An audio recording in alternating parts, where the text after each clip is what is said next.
सकते। मैं उन नेताओं जैसा नहीं जिनके मुंह पे टेप लग जाए, इसलिए उन्हें लगा कि वो गोली से मेरा मुंह बंद कर देंगे। मैं आपको वचन देकर कहता हूं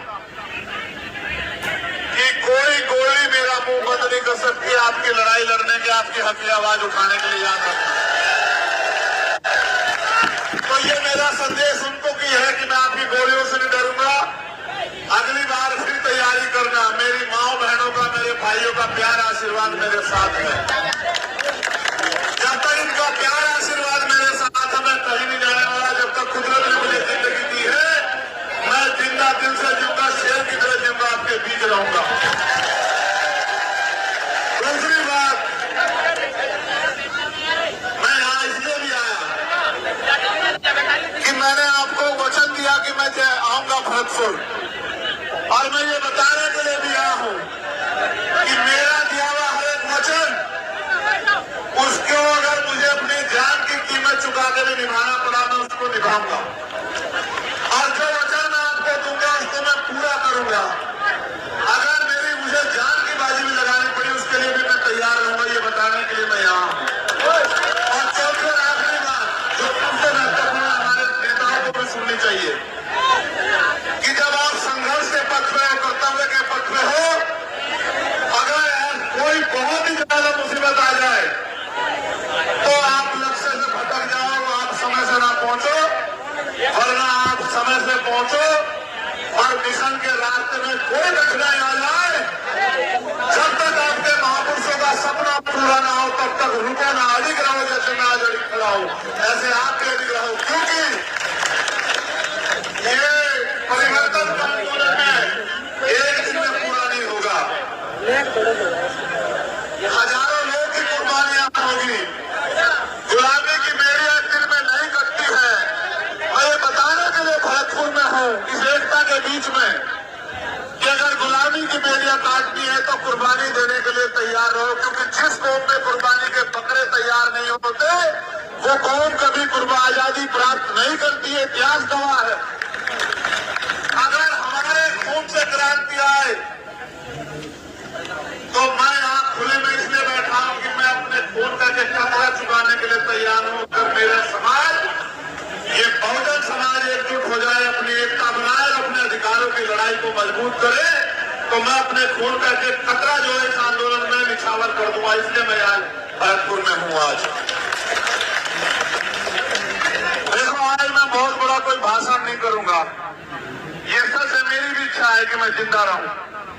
जिंदा रहने की इच्छा इसलिए नहीं है कि मुझे बहुत बड़ी कुर्सी पे बैठना है, आपकी दी हुई प्लास्टिक की कुर्सी, और अगर आप जमीन पे बिठाते वो भी मेरे लिए महलों की कुर्सी, दिलों के ताज से बढ़कर है। लेकिन सवाल ये है, आज तो मैं महसूस कर रहा हूं, बात मेरी जान की नहीं है। मैं चला जाता, मेरी माँ एक दिन रोती, मेरे भाई और एक दिन रोते, मेरे बालक को तो ये भी नहीं पता कि उसका पिता गया कहाँ है।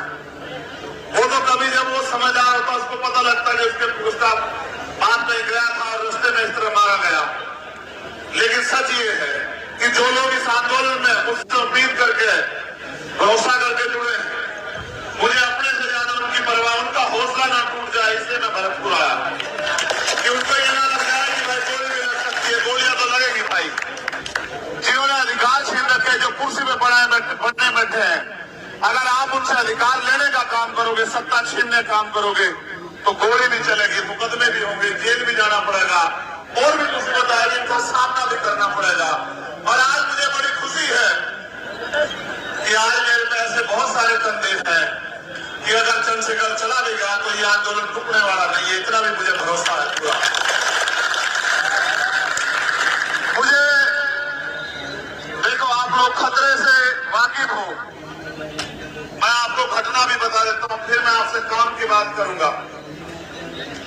जब मेरा टेक्निकल मुआयना होने चला गया, मेरे कपड़े, जब मेरे कपड़े आएंगे तो आप देखना बनियान में और शरीर में कितनी जगह होती है। बोलने वाला तो कोई कुछ भी बोलता रहे, मैं सस्ती लोकप्रियता की राजनीति करता नहीं हूं, आप जानते हो इस बात को।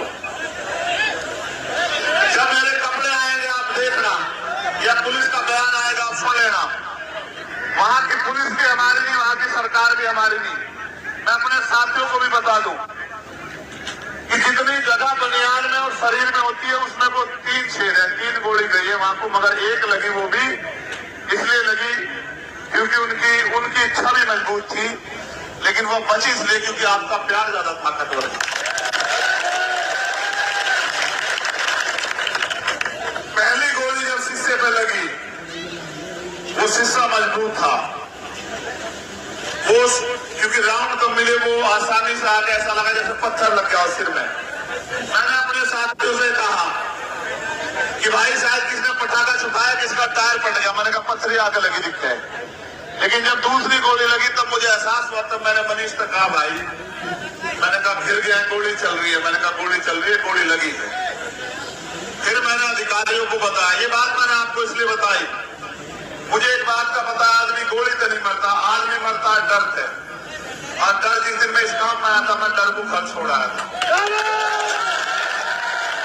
अगर डर में रहूंगा तो लोहे के पक्षों में रहूंगा, लोहे के पक्षों में रहूंगा, थारे किसी काम नहीं आ सकता हूं।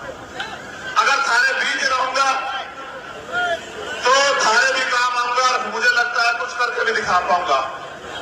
तो मुझे जैसे मेरी जान को खतरा है, पूरे भारत में भीम आर्मी आजाद समाज पार्टी के माध्यम से, और हमारे बहुजन पत्रकार भी, ये भी बात कहनी पड़ेगी, हमारे पत्रकार जो बहुजन समाज के हैं भाई, या जो ईमानदार पत्रकार हैं देश में, या जो ईमानदार से लड़ाई लड़ रहे हैं भीम आर्मी आजाद समाज पार्टी के लोग, या किसान सभा के लोग, या हमारे जाट महासभा के लोग, या अन्य कोई बहुजन संगठन जो ईमानदार से लड़ाई, उन सबकी जान को खतरा है। आप मेरे लिए सुरक्षा की मांग कर रहे हो, मैं यहाँ भी सुन रहा था। कितने लोग की सुरक्षा की मांग करोगे आप बताओ, और किस किस की सुरक्षा सुनिश्चित हो सकती है? इस सुरक्षा को सुनिश्चित करने का एकमात्र माध्यम है कि जो लोग सुरक्षा देने वाले हैं उनके हाथ आपके हो जाए। जिनसे सुरक्षा मांग रहे हो उन कुर्सियों में आप जाके बैठ जाओ। जिस दिन उन कुर्सियों में आप बैठ जाओगे, ना चंद्रशेखर आजाद को खतरा होगा और ना किसी आम आदमी को खतरा होगा।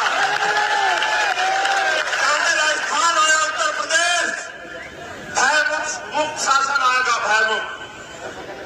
हर आम आदमी, चाहे वो किसान हो, कामगार हो, मजदूर हो, कोई बड़ी वफादारी थी जो खजांची हमारा था, ये हमारी वफादारी थी कि खजांची हमारा था, ये हमारी वफादारी थी, हम पे भरोसा था। और सेनापति गुर्जर समाज का था, ये भी हमारी वफादारी थी कि हमारे सेना में भी भरोसा था, राज भी हमारा था, क्योंकि राज करने वाले हमारे लोग थे। हम लोग मिलजुल के राज कर रहे थे यहाँ। मैंने ये यहाँ की बात बताई, लेकिन मैं आपको लोकतंत्र की बात बताता हूँ कि जिनका वोट होगा उनका राज होगा। आज आपको चाहे रोजगार चाहिए हो या न्याय चाहिए हो या कोई हक अधिकार चाहिए हो, हर चीज के लिए सरकार पे आप लोग निर्भर हो, लेकिन सरकार बनाने की शक्ति आपके अंदर है। जैसे मैंने कहा, जिनका वोट होगा उनका राज होगा।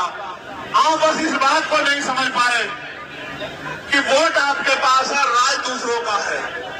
अगर जिनका वोट है वो अपनी वोट को संगठित करके और एक एक वोट को अपने पक्ष में दे दें तो राज यहाँ आपका आ जाएगा। जिनका राज आ जाएगा, आप ये बताओ, अगर राजस्थान में आपका राज होगा तो क्या राजस्थान में मुझे कोई खतरा हो सकता है क्या? बात मेरे खतरे की नहीं है, मैं आपका ध्यान आकर्षित करूंगा। बात उस खतरे की है जो अन्याय लंबे समय से राजस्थान में